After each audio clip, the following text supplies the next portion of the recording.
I've been lifting weights for 7 years, putting on muscle. From the start of 18 up until today, at the grand age of 25, I present to you the 6 exercises that I do for the rest of my life if I had a constraint.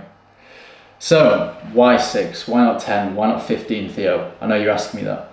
Well, the answer is I've basically split between all 3 main muscle groups 2 exercises each.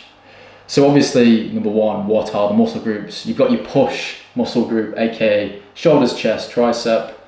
The second muscle group, which is your bicep, your lats and your traps, and your back. And finally, obviously your legs, your calves, your quads, your hamstrings, etc. You get the gist.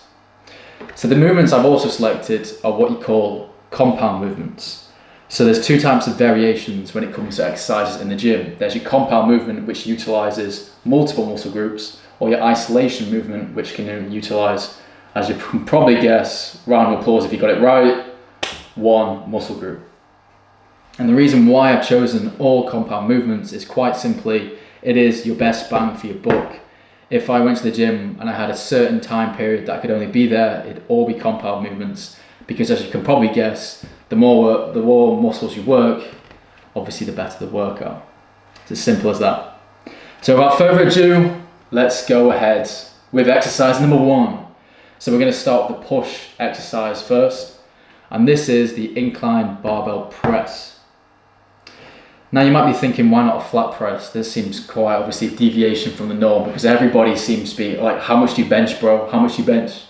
Well, quite simply, the incline barbell bench, in my opinion, is more superior to a flat bench, mainly because from an aesthetic point of view, obviously you build out your upper chest region, but also it's a lot more, I guess, progressive. It's, in my opinion, to progress in the incline bench is a lot better. Partly because it's a harder movement, so you don't lift as heavy, so it's a little bit safer, but also because you're doing it at such an incline, it obviously builds the top shelf, which in my opinion is more aesthetic. And what do we want people? To be aesthetic as fuck. Secondly, now this movement is also one which is widely done, is the dumbbell shoulder press. Now I'm using dumbbells here, not a barbell, mainly because I like the isolation part of the dumbbell. And then for me, that also contributes to a better development of the shoulder.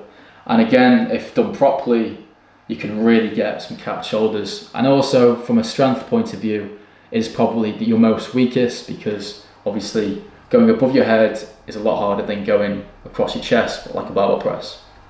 So those are my 2 favorite exercises for the push muscle group. Next one, we move on to back. Now back is also, in my opinion, one of the best things to train. I love training back compared to push and legs, partly because it has this one exercise called the pull-up. Now the pull-up is an absolute goated movement, partly because if you can nail the pull-up, and I mean nail, I mean obviously you go up and slow down, but also you can introduce some weighted pull-ups, and that is when you can really see to build muscle and progress on your back. In my opinion, my favourite, I guess, physique I've ever had was when I was absolutely spamming pull-ups for the military. Again, it really looks great for overall back development. Secondly is the barbell row.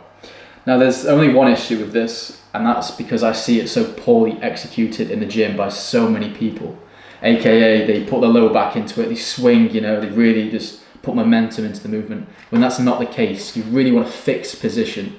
You don't want to be, leaning back and all that stuff. No, you want a really good solid position to really utilize the lower back and obviously the lat region.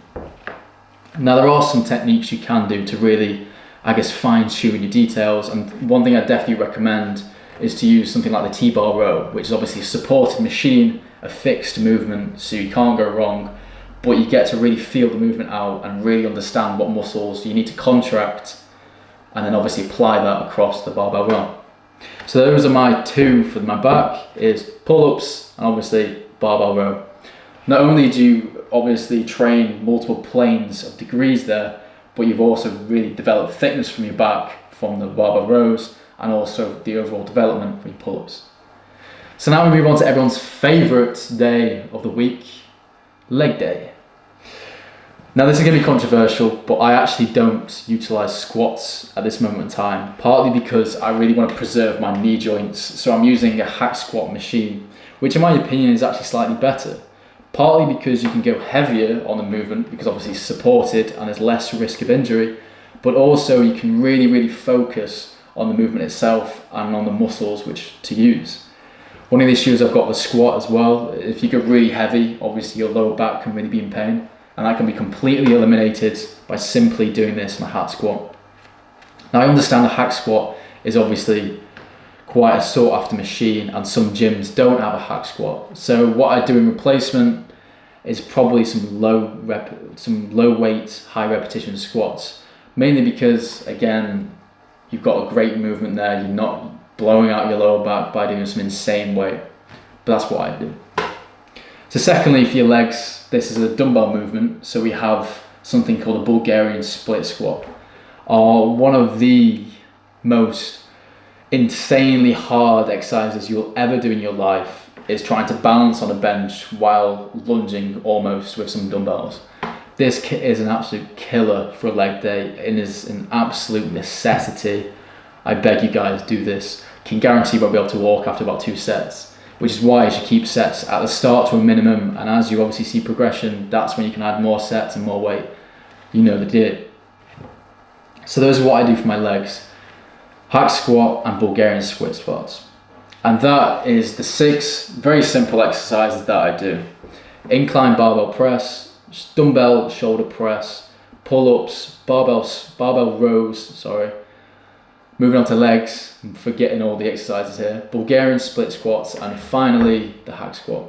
Those are the 6 exercises that I do if I was to maximize my time in the gym if I had barely any time to go. So now you know the 6 exercises that I do for the rest of my life. So there are a couple of reasons behind these. Obviously I mentioned before that all these are compound movements, but more importantly, these are easy to progress. I promise you this, if you progress these week on week, you will see obviously the building of muscle.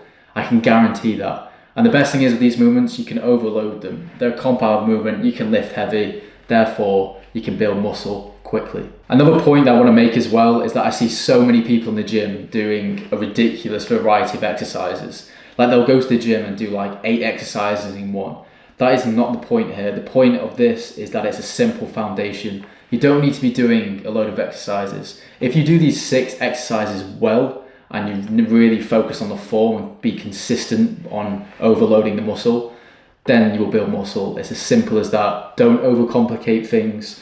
Use this as a framework and really deliver from simplicity. And if you're watching this video and you're an intermediate trainer, or maybe you've been training more than me, more than 7 years, the best thing about these exercises, they will work for anybody. They are an absolute foundation for a great, strong physique and building muscle. And it does not depend on how long you've been going to the gym. Anyone can utilize these. And like I said before, focus on overloading and progressing. You will see progress.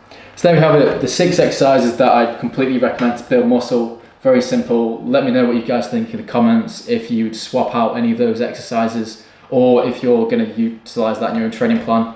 Really glad to hear. Thank you for listening as always, and I'll see you guys in the next one. Peace.